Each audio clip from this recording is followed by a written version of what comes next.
సీతారామం సినిమాతో తెలుగు సినిమా ఇండస్ట్రీకి పరిచయమైంది మృణాల్ ఠాకూర్. ఆమె చేసిన ఒక్క సినిమాతో టాలీవుడ్లో ఎనలేని గుర్తింపును సంపాదించుకుంది. చాలా మందికి ఆమె సీతగా హృదయాల్లో నిలిచిపోయింది.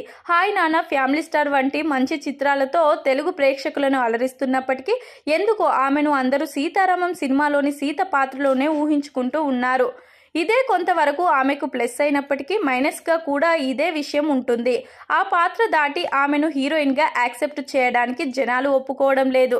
సరే, కాసేపు సీతారామం సినిమా సంగతులు పక్కన పెడితే మృణాల్ జీవితంలో ప్రత్యేకమైన స్థానం ఉంటుంది అని ఆమె ఇటీవలే ఒక మీడియా సంస్థకు ఇచ్చిన ఇంటర్వ్యూలో పంచుకుంది.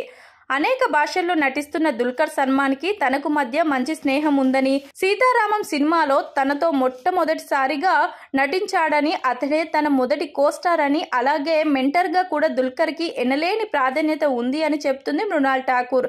తనకు ఎలాంటి సమస్య వచ్చినా మొదటిగా నేను దుల్కర్కి మాత్రమే ఫోన్ చేస్తానని, అతడే నాకు ఇన్స్పిరేషనల్ పర్సన్గా కూడా ఉన్నాడని చెప్తుంది. పైగా ఇప్పటి వరకు తను నటించిన అందరు హీరోలలో దుల్కర్ సల్మాన్ బెస్ట్ ఫ్రెండ్ అని చెప్తుంది.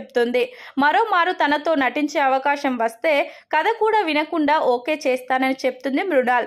దుల్కర్ లాంటి నటుడితో మొట్టమొదటి సినిమాలో నటించడం తన అదృష్టమని, తనకు ఎన్నో విషయాల్లో హెల్ప్ చేసేవాడని, నటన విషయంలో సీన్స్ కి సంబంధించిన అనేక విషయాల్లో దుల్కర్ సహాయం బాగా చేసేవాడని, నేను ఎప్పటికీ సీతగానే ఉంటానని నా రాముడు దుల్కర్ అంటూ చెప్తుంది. ఇలా తనకు దుల్కర్ పై ఉన్న అభిమానాన్ని మీడియా ముందు బయటపెట్టింది. ఇక ఫ్యామిలీ స్టార్ మూవీ తర్వాత విజయ్ దేవరకొండతో మృణాల్ బాగా క్లోజ్ అయ్యింది అనే వార్తలు సోషల్ మీడియాలో గుప్పుమన్నాయి.